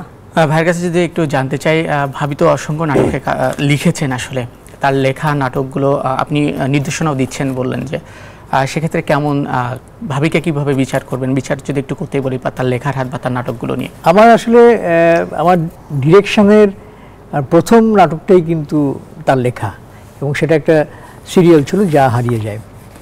তো ওর লেখা নাটকটার কারণটাই হচ্ছে এই যে ডিরেক্টরের সঙ্গে নাট্যকারের যদি সমঝোতাটা ভালো মতো হয়, তাহলে কিন্তু একটা প্রোডাকশনটা অনেক ভালো হয় বা গল্পটা খুব সুন্দর হয়। এখানে আমি ইন্টারাপ্ট করি, আমাদের কিন্তু খুব ভালো একটা চমৎকার আন্ডারস্ট্যান্ডিং এর জায়গা তৈরি হয়েছে যখন আমি প্রোডাকশন হাউসটা করলাম, আমার রুটস অডিও ভিজুয়াল।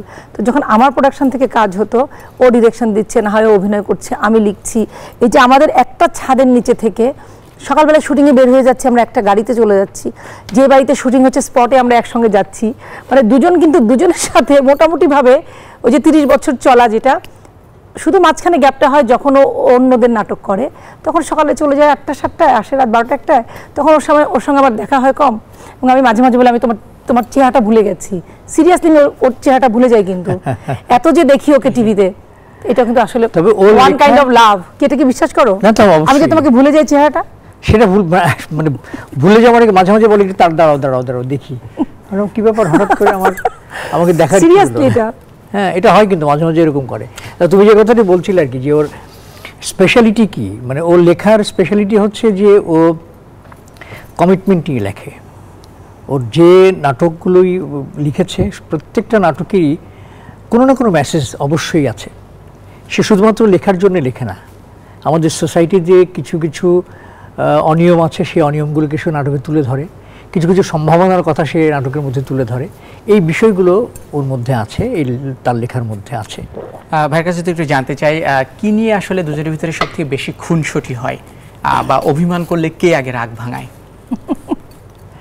না, আমি আসলে ওই মানে বাসায় যেটা হয় অনেক সময় দেখা যায় যে আমি খুব এই সময় অতটা গুছিয়ে হয়তো চলতে পারি না। দেখা গেল যে আমি কোনো একটা না অনেক গুছিয়ে চলে তুলনামূলক, না দেখা যাচ্ছে যে আমি হয়তো ওই কি বলে কোনো একটা ড্রেসিং টেবিলের ড্রয়ার খুলে কোনো জিনিসপত্র নিয়ে চলে গেলাম, ওই যে ড্রয়ারটা লাগানো, এটা ওর নতুন অভ্যাস না। হ্যাঁ, এটা ওর 30 বছরের পুরনো অভ্যাস। ও ভেজা টাওয়েলটা এনে মানে বিছানার উপর রেখে দিবে, নাহলে ওইখান থেকে ছুঁড়ে আমার দিকে দিয়ে দিবে, অ্যাজ ইফ আমি হচ্ছে একটা হ্যাঙ্গার, মানে কাপড় ছড়ানোর। কোনো কিছু পারফিউমের বা যেটার ক্যাপটা খুলতে হয়, শ্যাম্পু হোক বা কোনো ক্রিম হোক, ভেজলিন হোক, ও সুন্দর করে ওই ক্যাপটা কিন্তু সব সময় ও রেখে আসবে, সব সময়। এবং এটা ওর আজকের না, 30 বছর, এই গুছানোটুকু তার নাই। আচ্ছা, দেখতে আপনার কাছেই শুনতে চাই। না, ওইটাই মাঝে মাঝে ওই এরকম হয় আর কি, যে হয়তো কোনো একটা ক্যাপ খুললাম, জিনিসটা কাজ হয়ে গেল চলে, তখন সে বলে যে এইগুলো আমাকে গুছিয়ে রাখতে হবে। এটা বাসায় যদি 4 জন থাকে হেল্পিং হ্যান্ড সহ, তো ওদের আমি মাঝে মাঝে বলে একটু সিসি ক্যামেরা লাগাও, তো সারাদিন ঘুম থেকে ওঠার পরে তোমাদের প্রত্যেকের মিনিমাম 20টা করে কাজ আমার করতে হয়। তো এই যে সারাদিন যে তুমি ধরো আমরা কি করবো, আমি কি করবো, আমি যদি এখন একটা কথার কথা যে ফ্রিজটা খুলে আমি আসলাম, দেখা যায় আমার ছেলে ফ্রিজটা খুলে জুস নিয়ে ফ্রিজটা খোলা এখানে চলে আসছে, আমি তো ওকে বলি লাগাও গিয়ে, কারণ কেন। তবে আমাদের কিন্তু একটা খুব মজার ব্যাপার আছে যে মশারি টানানো নিয়ে অনেক সংসার, আমাদের তো মশা, বাংলাদেশে তো মশা অবধারিত। তো যেটা হয়, আমি ওকে সারপ্রাইজ দেওয়ার জন্য আমি যেমন ওকে মশারি টানাতে দেই না, ওই কাজটাকে আমি মাথায় নিয়েছি যে এটা আমি এনজয় করেই করবো। আমার একটা স্বভাব হচ্ছে আমি যে কাজটা করি আমি খুব আনন্দ নিয়ে করি এবং খুবই পরিবেশটাকে আমার আনন্দ উপযোগী করে করি। তো আমার বড় বোন খুব মশারি টানানোর সে ফাঁকিবাজ, ও কিন্তু এই কাজটা করে, মশারি টানানোর ব্যাপারে ওর কোনো অভক্তি না, কোনো মশা কামড় খেতে রাজি না। একটা এক্সাম্পল দিলাম যে অনেক ধরনের কাজ আছে সংসারে, যে কাজগুলো আসলে আমি বলবো হাজব্যান্ড ওয়াইফ দুজনকে না কোঅপারেট করে করতে হয়। আমি একা কখনোই অসম্ভব, আমার সংসারে আমি একা, আমি খুব গোছানো সংসার, আমার অনেক গেস্ট আসে, আমি অনেক দাওয়াতে যাই, আমার অনেক কিছু মেনটেন করতে হয়, কিন্তু আমার এককভাবে ইম্পসিবল। যেমন আমাদের বাড়ির কমোড বেসিন ইউজুয়ালি আমরা হেল্পিং হ্যান্ডদের কাছে দেই না, কমোডটা আমি পরিষ্কার করি, বেসিনটাও পরিষ্কার করে, আমাদের কিচেনটা আমরা ক্লিন রাখি। হ্যাঁ, মানে আসলে নিজের কাজটা আসলে আমরা নিজেরাই করার চেষ্টা করি। অনেক কিছু কাজ আছে যেটা চাইলে আমরা হেল্পিং হ্যান্ড দিয়ে করি আমরা, সেটা হলো যে আমাদের ছেলে মেয়েরা মানে ওদের কাছে যাতে মানে খটকা না লাগে, ওরা যদি মনে করে যে না এটা স্বাভাবিক, এই কাজটা আমাদের করতে হবে। আমার ছেলেকে যেমন ও বলে মশারিটা তুমি টাঙাও, এইভাবে টাঙাচ্ছি, একদিন তারপরে দেখা যাচ্ছে যে বিছানাটা তুমি গোছাও, চাদরটা তুমি গোছাও, বিছানা থেকে ওঠার পরে কীভাবে গুছিয়ে রাখতে হয়। তো এই কাজগুলো যখন আমরা নিজেরা করি তখন বাচ্চাদের কাছেও মনে হয় যে না এটা আমাদের করতে হবে, এটা স্বাভাবিক। এটা আসলে এটা পরিবারের, আসলে আমি বলবো যে এটা পারিবারিক শিক্ষা। হাকিম ভাই, যদি আপনার কাছে একটু জানতে চাই, অনেক নায়িকার সঙ্গে অভিনয় করেছেন ক্যারিয়ারের, এবং খুব সুন্দরী সুন্দরী নায়িকা। নাটকে দেখেছি অনেকের অভিমান ভাঙাতে। বাস্তবিক জীবনে যদি একটু বাস্তব জীবনে যদি একটু জানতে চাই, ভাবি যদি রাগ করে কোন পন্থা আসলে অবলম্বন করেন তার অভিমান? গান গায়। আমাদের ভেতরে কিন্তু সত্যিকার অর্থে এটা ওকে ক্রেডিট দিব, কারণ রাগ করার মতো এমন কিছু আসলে করে না। ও অতিশয় ভদ্রলোক, বেশি ভালো মানুষ আলহামদুলিল্লাহ। আর আমার ভেতরে অনেক কনসিডারেশন, মানে আমি অনেক কিছু ওটাকে কি বলে ওভারলুক করতে পারি, আমি ওভার হিয়ারিং করতে পারি, কিন্তু যেটা নিয়ে আমার অনেক বেশি মেজাজ খারাপ হয়ে যায়, আমি যদি খুব বেশি রেগে যাই তাহলে দেখা যায় আমি চুপ হয়ে যাই। বাচ্চাদের সঙ্গে জোরে কথা বলি, আমার ছেলে এবার বলে মা কুল কুল। আরেকটা আছে চুপ হয়ে যাওয়ার সাথে সাথে পাশাপাশি আরেকটা বিষয় হয়, সেটা হলো যে গান গাও, বললাম যে আমাদের হচ্ছে গান, মানে গান গায় কিন্তু ওর কাছে নাকি মনে হয় এটা আমি মিনিংফুল গান। যেমন যদি একটু না এটা কিন্তু ভুল ধারণা। হ্যাঁ, শুনতে চাই আসলে গানের ভাষাটা আসলে কেমন থাকে। যেমন বলো তো লাস্ট কোন গানটা গেছে? আমার মাঝে মাঝে গান গেয়ে ওঠাটা আমার স্বভাব।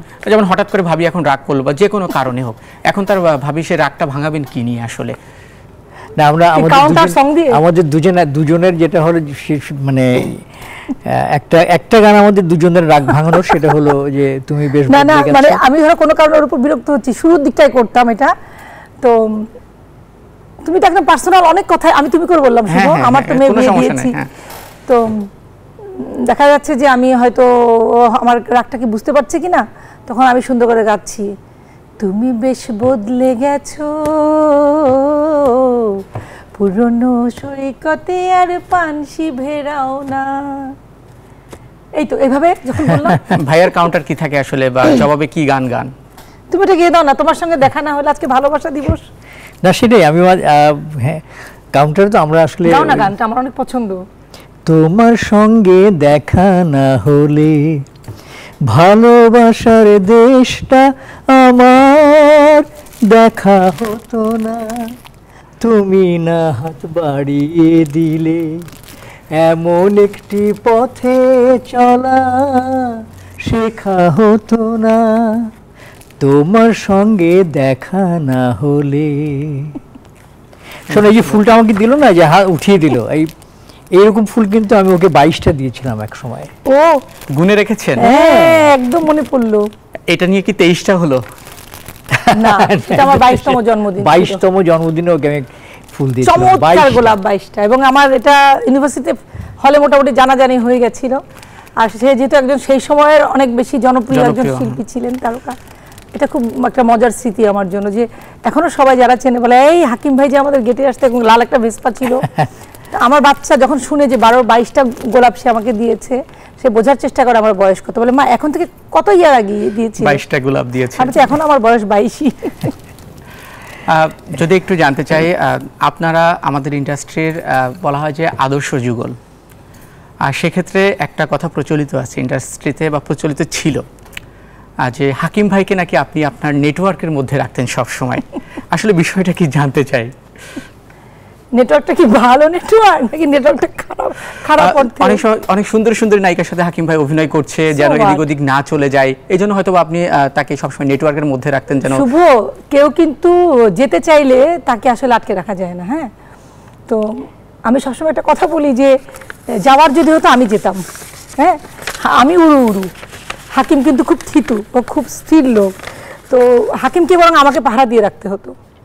আজিজুল হাকিমের মতো আরও অনেক মানুষ আছে যারা আসলে অভিনয়ের প্রয়োজনে, পেশার প্রয়োজনে, হয় না আমাদের কি বিমানে যারা অ্যাটেন্ডেন্স থাকেন, ক্রু থাকেন, তারা তো ছেলে মেয়ে, ব্যাংকে, প্রতিটা ক্ষেত্রে, এটা যে আমরা চ্যানেলে বসে আছি না, কত আমাদেরকে মেকআপ করালো মেয়ে, তাই না, ওকে মেকআপ করে দিল একজন আপা। তো কাজের ক্ষেত্রে বা পেশার ক্ষেত্রে বা জীবনে চলার পথে ক্লাসমেট থাকবে, বন্ধু, আমি এসব নিয়ে ভাবি নাই কখনো। যদি কেউ ভেবে থাকে যে নতুন সুন্দরী নায়িকাদের পাহারা দিতে আমি তাকে নেটওয়ার্ক তৈরি করেছি, না, আমি সবসময় তার সঙ্গে আছি। শুধু সে না, আমি অনেক নায়িকাদেরকেও আমি আমার নেটওয়ার্কে রেখেছি তাদের কাজের সুবিধার জন্য, আমি তাদেরকে হেল্প করার জন্য। বরং আমি বলবো যারা এটাকে মিসইন্টারপ্রেট করে, তারা না বুঝে করে। আমি সবসময় খুব, মানে আমার স্বভাবগতভাবে আমি খুব হেল্পিং অ্যাটিটিউড, সেটা আমার বাসার হেল্পিং হ্যান্ডদেরকেও করি, এটা নেটওয়ার্ক না। আসলে ব্যাপারটা হচ্ছে কি, আমার কাছে যেটা মনে হয় সেটা হলো ওর ক্যারেক্টারিস্টিক্সের মধ্যে আছে যে আসলে সবাইকে নিয়ে চলা। না, আমি বলি যে আজিজুল হাকিম আমার হাজবেন্ড, সে তো আমার নেটওয়ার্কেই থাকবে, নাকি আমি আরেকটা মেয়ের হাজবেন্ডকে নেটওয়ার্কে রাখবো? ভাই কি কোনো সময় ভয় থাকেন কিনা যে যখন কাজ করতেন আসলে সুন্দরী নায়িকাদের সাথে কাজ করছেন, এই জানি কি একটা কি? না, আমি কথা শেষ করিনি, আসলে মানুষ পালাতে চাইলে, মানুষ যদি মানে কিছু, যেটা তুমি মিন করছো যে মানে পাহারা দিয়ে রাখা, মানুষকে কখনো পাহারা দিয়ে রাখা যায় না, বলে না হাত বান্ধিবি পা বান্ধিবি মন, মানুষের মনটা হচ্ছে আসল। সেটা ওই যে মনটা জায়গায় থাকলে অজয় চক্রবর্তী সেই গানের মতো আর কি। কোনটা বলো? কোন গানটা যেন? যত পাহারাই দাও মন পালাবে, চারিধারে নিষেধের দেয়াল তো দূরে থাক, পাহাড় আড়াল দিলেও তাও দোলাবে। সো পাহারা দিয়ে লাভ নাই। পাহারাই দাও মন পালাবে, এটা পাহাড়ের বিষয় না। আসলে আমি যেটা বলতে চাই সেটা হলো যে এমনও হয়েছে যে সেটে আমার কো আর্টিস্ট এসব যে হাকিম ভাই পানি খেয়েছেন, আমরা না অনেকক্ষণ আগে পানি খেয়েছি, তাহলে পানি খেয়ে নেন এক গ্লাস। হ্যাঁ, তো ঠিক আছে দাও পানি খেলাম। কেন? ভাবি ফোন করেছে যে ভাইয়ার দিকে একটু খেয়াল রেখো, হ্যাঁ কিছুক্ষণ পর যাতে কিছু খায়, পানি খায়, একটু খেয়াল রেখো। এটা আসলে ভালোবাসারই আর একটা বহিঃপ্রকাশ, আর কিছু না। শুভ, মানুষের কেন মনে হয় যে নাটক করতে গেলে সেটে নায়ক নায়িকা অভিনয় করছে, সেখানে একটা পাহারার ব্যাপার আসবে বা ভালোবাসাবাসীর ব্যাপার হয়ে যাবে? না, সেটা না। আসলে এখন যে কোনো পেশাতেই মানুষের ভেতরে যদি সম্পর্ক বিল্ড আপ করে, সেটা করতে পারে, সেটা তো মানুষ ম্যান টু ম্যান ভ্যারি করে না। সে একজন ভালো মানুষ, বিশ্বস্ত মানুষ। আর আরেকটা কথা হচ্ছে, যদি আমি আরেকটা বিষয় খুব বিশ্বাস করি, আমার সঙ্গে যদি ওর না আন্ডারস্ট্যান্ডিংয়ে না, আমার সাথে না যায়, আমাদের যদি একসাথে রান করতে ইচ্ছে না করে, তাহলে আমি বিয়ের আগে, আমাকে এই কথাটা অনেকে জিজ্ঞেস করে, আচ্ছা তোমাদের টিপস কি? আমরা আলহামদুলিল্লাহ ভালো আছি। তো আমি বলেছি, বিয়ের আগে ওকে একটা কথাই বলেছি যে আমার সাথে কখনো হিপোক্রেসি দরকার নেই। যদি আমাকে ভালো না লাগে সরাসরি বলবা, তোমার রাস্তা যেমন আছে আমিও রাস্তা দেখে নিতে পারবো, আমারও কিন্তু রাস্তা আছে। সো এখানে ভয়ের আর ধরে রাখার আর আটকে রাখার কোনো সুযোগই ছিল না। এই সময়টাই দেখছি যে বিচ্ছেদের সংখ্যাটা অনেক বেশি, প্রেমটাও সেভাবে টিকছে না। এটাকে টিকিয়ে রাখার জন্য বা বিচ্ছেদটা যেন না হয়, সংসারটাকে দীর্ঘদিন টিকিয়ে রাখার জন্য আসলে কোন পন্থা অবলম্বন করা জরুরি বলে আপনি মনে করেন? আমি মনে করি যে আন্ডারস্ট্যান্ডিংটা সবচেয়ে বড় প্রয়োজন। সেটা হলো যে দুজন মানুষ যখন একসাথে চলবে বা চলতে চাইবে, তখন কিন্তু দুজনকে বুঝতে হবে যে আমার ভালো লাগা মন্দ লাগাটা কি, ওর ভালো লাগা মন্দ লাগাটা কি। এই দুইজনের জায়গাটাকে কিন্তু একটা জায়গায় নিয়ে আসতে হবে। এই এক জায়গায় যদি আমরা আনতে না পারি বা তারা যদি আনতে না পারেন, তাহলে একসাথে থাকার কোনো মানে হয় না। সেটা 1 বছর 2 বছর 3 বছর। ওই ভালো লাগার জায়গাটা, ওই আন্ডারস্ট্যান্ডিংয়ের জায়গাটা, ওই বিশ্বাসের জায়গাটা আসলে অর্জন করতে হবে দুজনকেই।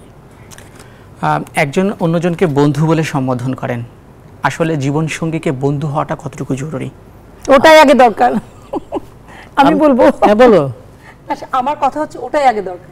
জীবন সঙ্গী, আমি আমার আব্বা আম্মাকে ভয় পেয়ে আসছি বা আব্বা আম্মাকে মেনে আসছি 18, 20, 22, 24 পর্যন্ত। হয়তো আমাদের বিয়ের আগে একটা ফ্যামিলিতে একটা রুলস, কঠিন নিয়মের মধ্যে দিয়ে আমাদেরকে বড় হতে হয়। তারপর যখন আমি বড় হলাম, আমার নিজস্ব ব্যক্তিগত একটা স্বাধীনতার ব্যাপার আছে, ভালো লাগার ব্যাপার আছে। আমাকে একজনের সাথে বিয়ে দিয়ে দিচ্ছে বা আমি একজনের সাথে সে আমাকে বিয়ে করছে বলে আমাকে আবার আরেকটা কঠিন শাসনের মধ্যে চলে যেতে হবে, তার ভালো লাগা মন্দ লাগাকে ফার্স্ট প্রায়োরিটি দিতে হবে, আমি এটাতে বিশ্বাসী না। তাকেও আমার ভালো লাগাটা আমলে নিতে হবে। মানে সবসময় আমি বলি না যে আমার বাচ্চারা যখন আমার বন্ধুর বাড়িতে বেড়াতে যাই, বলে মা তোমরা গেলে তো গল্প করো, তোমাদের ভালো লাগে, আমাদের তো বোর লাগে।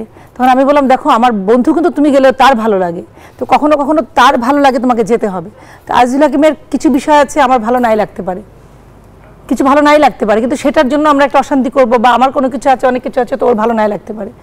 আমার এমন কিছু আছে যেটা হয়তো ওর কাছে অনেক বেশি ভালো লাগে, তো প্লাস মাইনাস করে কম্প্রোমাইজ। আমি কি বলি যে সংসার হচ্ছে কম্প্রোমাইজ, স্যাক্রিফাইস। অনেকে বলে না কম্প্রোমাইজ, হ্যাঁ করতে হবে, ছাড় দিতে হবে, ছাড় দিতে জানতে হবে। সব কথায় কথায় সব কিছু ধরা যাবে না, দোষ খোঁজা যাবে না, ভুল ধরতে মানে অ্যাটিচিউড যদি আমি ওর ভুল ধরবো তাহলে তো পায়ে পায়ে দোষ ধরা যায় না। আমি ওই যে বন্ধুর যে বিষয়টা, বন্ধুর কথাটার মধ্যে কিন্তু অনেক গভীরতা আছে। বন্ধুর সাথে বন্ধুর কিন্তু স্বার্থের সম্পর্ক না, বন্ধু সম্পর্কটাই নিঃস্বার্থ। তো সুতরাং স্বামী স্ত্রী তারা যদি নিঃস্বার্থ হতে না পারে, তাহলে কিন্তু সংসারটা এগিয়ে যাবে না। হ্যাঁ হয়তো বছরের পর বছর একসাথে থাকবে, কিন্তু বন্ধুত্বপূর্ণ যে সম্পর্কটা, সেই সম্পর্কটা তৈরি হবে না। সুতরাং আমি মনে করি আমরা দুজন যেমন বন্ধু হয়েছি, এরকম যারা সংসার করছেন তারা যদি নিজেদেরকে নিঃস্বার্থভাবে একজন আরেকজনের বন্ধু হয়ে যেতে পারেন, তাহলে সম্পর্কটা সুন্দর হবে।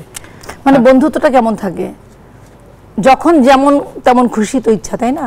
যেটা আমরা বললাম যে বিয়ের আগে পারি না, তো বিয়ের পর যদি আমাকে আরেকটা কঠিন শৃঙ্খলে দিয়ে দেয়, তাহলে তো আমার ওই গদবাঁধা জীবন। আমি জানি না, আমার যে রাশি জেমিনি, মিথুন রাশি, আমি কিন্তু একটু স্বাধীন চেতা, আমি কিন্তু একটু জেমিনির মানে মিথুন রাশির এই মানে ওটা থাকে না যে প্রভাব থাকে, আমি একটু হাসি খুশি, আমি একটু সবার সাথে মিশতে চাই, আমি মানুষ ভালোবাসি। ও খুব চুপচাপ ঠান্ডা স্বভাবের, কিন্তু কি হলো দিন শেষে দেখা গেল যে ও কিন্তু গল্প করে, আড্ডা দেয়, কারণ ও হয়তো আমার সাথে থাকতে থাকতে দেখে গেছে আমি লোক বেশি ভালোবাসি। আবার কখনো কখনো আমি দেখেছি যে ও হয়তো এই সময়টা স্পেস চাচ্ছে, ওর এই সময়টা হয়তো একটা প্ল্যান করছি, ও বললো যে না এই সময়টা আমরা না যাই। তখন আমার অনেক বেশি ইচ্ছা করলে আমি চিন্তা করি না, ও তো 10 দিনের মধ্যে আমাকে 7 দিনই ওকে বলে, নাহলে 3টা দিন আমি ছাড় দিলাম, এরকম কিন্তু হয় এই বিষয়গুলো। গল্প করতে করতে আমরা একেবারেই অনুষ্ঠানের শেষ পর্যায়ে চলে এসেছি। শেষবারের মতো জানতে চাইবো, শেষ প্রশ্ন আপনাদের কাছে, ক্যারিয়ার তো অনেকটা সময় পার করেছেন, অনেক ইচ্ছা পূরণ করেছেন একসাথে, এমনকি কোনো ইচ্ছা বা অব্যক্ত কথা আছে দুজনকে এখনো বলা হয়নি বা বলতে চান? এটা আসলে আমরা ওই যে কথাটা বললাম যে আমাদের ফিলোসফিটা আসলে এরকম, দুজন আমরা সারা জীবন একসাথেই থাকতে চাই, দুজন গাঁটছড়া বেঁধেছি, আমরা একসাথেই থাকতে চাই, আমাদের ছেলে মেয়ে হয়েছে, আমাদের শেষ দিন পর্যন্ত, এটা আমার ফিলিং যে শেষ দিনটি পর্যন্ত আমি যেন ওর কাছাকাছি থাকতে পারি, ওর সাথে একসাথে চলতে পারি, এটি হচ্ছে আমার চাওয়া। না বলা কোনো কথা আসলে ওরকম কোনো ভাবনার মধ্যে ওরকম কিছু নাই। আমরা আছি, একসাথে চলবো শেষ দিনটি পর্যন্ত, আমাদের প্রয়োজনে যে কথাগুলো হবে সেই কথাই আমরা আমাদের, এবং আমরা কারণে অকারণে অনেক গান শুনবো, ও গান শোনাবে। সব সময় যে সংসারে শুধু প্রয়োজনের কথাই হবে সেরকম বিষয় না, হুটহাট কারণে অকারণে গল্প করব, খুনসুটি করবো, যে বললাম একসাথে বুড়ো হয়েছি, একসাথে আসলে সুস্থ মতো একসাথে বাঁচতে চাই। আমি সবসময় যেটা বলি, আল্লাহর কাছে বলি যে আল্লাহ যেন আমাদেরকে সুস্থ শরীরে এবং সুস্থ মানসিকতায় আমাদেরকে এইভাবে আরো অনেকগুলো বছর একসাথে যাতে আমরা দর্শকদের উদ্দেশ্যে যদি কিছু বলার থাকে ভালোবাসার দিনে বলো। আসলে আমার একটা সংলাপ, কিছু সংলাপ আমি অনেক নাটকে রিপিট করি এবং এটা আমি ইচ্ছে করেই করি। আমি বলি যে ভালোবাসা এমন একটা শক্তি, আমি নিজের জীবন দিয়ে দেখেছি বা আমার অভিজ্ঞতা থেকে, যে ভালোবাসা এমন একটা শক্তি যে ভালোবাসা দিয়ে আসলে সব জয় করা যায়। ভালো মানুষ, তুমি যদি কাউকে ভালোবাসো, রিয়েলি যদি তাকে ভালোবাসো, এটা অসম্ভব একটা শক্তি, মানে এই ভালোবাসার শক্তির মানে অপরিসীম শক্তি আর কি। তো মানুষকে মানুষের ভালোবাসতে হবে, মানুষের না দিন শেষে একটু মানে ভালোবাসাটা আসলে কি, ভালোবাসাটা হচ্ছে এক ধরনের মায়া। আমি যদি বলি আজকে ভালোবাসা দিবসে যে ভালোবাসাটার মধ্যেই আমাদেরকে বাস করতে হবে। আর এই আমরা যদি সবাইকে ভালোবাসি তাহলে কোনো হিংসা ছড়াবে না, বিদ্বেষ ছড়াবে না, ঈর্ষা ছড়াবে না। এই ভালোবাসার শক্তি দিয়ে আমরা মনে হয় একজন আরেকজনকে জয় করতে পারি। কারণ আমাদের কিন্তু প্রত্যেকের জীবনটা আনসার্টেন, আমরা খুব অনিশ্চিত সময়ের মধ্যে দিয়ে যাই। তো আমার মনে হয় যে ভালোবাসতে পারাটাও এবং একটা চর্চায় রাখা এবং মানুষকে ভালোবেসে মানুষের সাথে একদম এই একটা ভালোবাসার সম্পর্কর মধ্যে দিয়ে কিন্তু মানুষের সাথে নিজের একটা আত্মিক সম্পর্ক তৈরি করা যায়। আমার দর্শকদের কাছে ওটাই অনুরোধ যে আপনার চারপাশে যারা আছে, আপনার বলয়ে যারা আছে, যাদের সাথে আপনার মানে সুযোগ আছে কাছের দূরের, এই ভালোবাসবেন। কারণ ভালোবাসাটা একটা মানুষের জন্য, আরেকজন মানুষের জন্য খুব প্রয়োজন। আজকে ধরেন আপনাকে কেউ ভালোবাসলো, 5 জন, আপনার বেঁচে থাকার অর্থটাই কিন্তু আপনাকে কেউ ভালোবাসছে বা আপনাকে কেউ কেয়ার করছে, কেউ আপনার উপর নির্ভর করছে। এইভাবে নিজেকে তৈরি করতে হবে। এটা হচ্ছে আমার কথা, যে ভালোবাসা মানে হচ্ছে মানে আমি আরেকজনকে সেই ভালোবাসাটা ছড়িয়ে দিব, তার জীবনটা যেন অর্থবহ হয়, যেন আমার জন্য কেউ অপেক্ষায় আছে, আমাকে কেউ মনে করে একটু ফুল পাঠাচ্ছে, কি একটু রান্না তরকারি নিয়ে আসছে, হয় না কলিগরা অনেক সময় বাসায় একটু কিছু রান্না হলে বেশি থাকলে নিয়ে আসে, সবাই ভাগ করে খায়। এটা কিন্তু এক ধরনের ভালোবাসা। আর পরিবারের ভালোবাসা, স্বামী স্ত্রী, এটা আমি বলবো যে বিশেষ দিবসের ভালোবাসা, যারা প্রেমিক প্রেমিকা আছেন বা যারা স্বামী স্ত্রী আছেন, এই ভালোবাসাটা সবার আগে প্রয়োজন। কারণ সবচেয়ে কাছের দুটো মানুষ, তা না হলে তো জীবনের মানে প্রতিদিন সকালে ঘুম থেকে উঠেই একটা বিষাদ। তো ভালোবাসতে হবে, বেশি বেশি ভালোবাসা বলতে হবে এবং ভালোবাসি বলতে হবে। আমি ছোট্ট একটু যোগ করি তার সাথে, খুব বেশি বলবো না। সেটা হলো যে আমরা নিজেদেরকে যদি মানুষ হিসেবে দাবি করি তাহলে অবশ্যই মানুষের যে প্রধান ক্রাইটেরিয়া, যেটা মানুষের মধ্যে যে মানবিকতা, সেই মানবিকতার চর্চা করতে হবে। আমাদের চারপাশে অসংখ্য মানুষ আছে, আমাদের চারপাশে অসংখ্য জীব চলাফেরা করছে। আমাদের প্রাণের প্রতি আমাদের মানবিক হতে হবে। আমাদের এই মানবিকতা যদি আমরা নিজেদের মধ্যে তৈরি করতে পারি তাহলে আমরা আমাদের চারপাশের মানুষদেরকে সুন্দর রাখতে পারবো, এবং চারপাশের মানুষরা যদি সুন্দর থাকে, ভালো থাকে, তাহলে আমাদের দেশটা ভালো থাকবে, আমাদের জীবনটা সুন্দর হবে। চেষ্টা করবো একটা গান দিয়ে, দুজনের প্রিয় একটা গান, দুজন গুনগুন করে গান গাইবেন, একই একটা গান দুজন গাইবেন, দুজনের কণ্ঠে একই গান দুজন, বা আপনাদের কোনো পছন্দের গান আমাদের তা তো আছে, পছন্দের তো আমরা একটা পছন্দের গান শুনতে চাই। কিন্তু আমি কিন্তু বারবার বলছি শুভ, আমরা কিন্তু গানের যেহেতু প্রশ্নই আসে না, গান জানি না, কিন্তু ওই যে ভালো লাগা, ভালোবাসা গানের, তবে এখনকার অনেক সিঙ্গারের থেকে আপনার অনেক ভালো গান। কি বলে তোমার ওই যে তোমার ভালোবাসা, দেখো মানুষ যদি মানুষকে ভালোবাসে তাহলে কিন্তু অনেক ভুল ত্রুটিটাকেও কিন্তু ওভারলুক করে যায় না, ওভার হিয়ারিং করে যায়। আচ্ছা, একটা সুন্দর গান বলো আজকে ভালোবাসা দিবসে। তুমি বলো, আমরা তাহলে একসাথে শুরু করে দিই। কোন গানটা মনে আসছে? আপনি বলেন। আবার হবে তো দেখা না, ওটা কি একটু বিরহ বিরহ হয়? আমার একটা কথা আছে, ভালোবাসা দিবস আছে, বিরহ দিবস নাই কেন? বিরহের মাঝেও তো মানুষের ভালোবাসা বেঁচে থাকে, তাই না? অনেকের আছে না যে একটা সম্পর্ক ছিল, সেই সম্পর্কটা নেই, এখন সবাই ভ্যালেন্টাইন ডে উদযাপন করে, ভালোবাসা দিবস যেটা হয়, একটা বিরহ দিবস কিন্তু উদযাপন করা উচিত, তবে কেউ এক্সপোজ করবে না। আমরা গানটা শুনবো। তুমি কি এখন দেখিছ স্বপন, আমারে আমারে আমারে, আধরাতে যেথা উঠেছে কি চাঁদ আধারে, তুমি কি এখন তোমার ভুবন ঘিরিয়া মিলন এলো কি ফিরিয়া,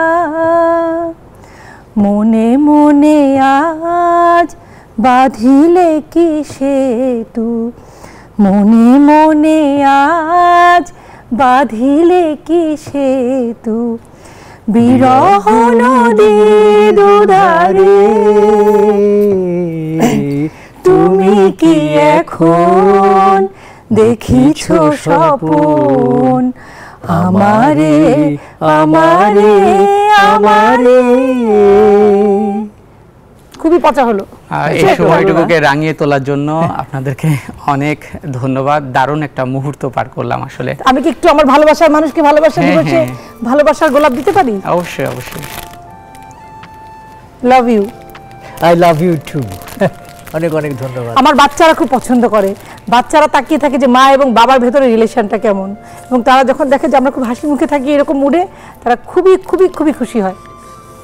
অনেক অনেক ধন্যবাদ, তোমাকে অনেক ধন্যবাদ, নিউজ 24-কেও অনেক অনেক ধন্যবাদ আমাদেরকে ভালোবাসা দিবসে ভালোবাসার কথাগুলো সবার সামনে তুলে ধরবার, একেবারে বেশি বেশি বলেছি, সুযোগ দেওয়ার জন্য। হ্যাঁ, অনেক না বলা কথা আজকে বলে দিয়েছি।